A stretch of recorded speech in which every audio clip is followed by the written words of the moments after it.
आज एक नई वीडियो लेकर आया हूँ। आप अपने वीडियो को यूट्यूब में कैसे रख सकते हैं, इसके लिए चलिए आप देखते हैं। जैसे मैं गैलरी खोला, गैलरी में ये मेरा सारा वीडियो है, ये है ना इमेज।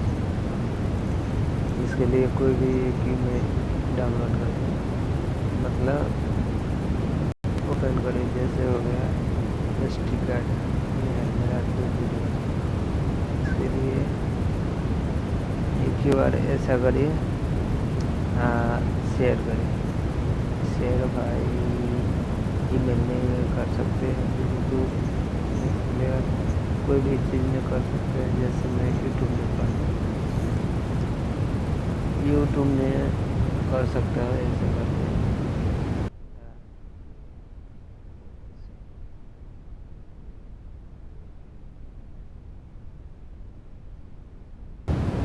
सॉरी, मेरा कॉल आ गया तो इसलिए मैं रिसीव करने चला। इसमें हम लिख सकते हैं टाइटल, डिस्क्रिप्शन, इसके बारे में लिख सकते हैं। अनलिस्ट चाहे पब्लिक करके रख सकते हैं आप। फिलहाल अनलिस्ट करेगा तो अच्छा रहेगा, उसके बाद प्रमोट करके करना। Thank you watching for my video. Subscribe my channel please.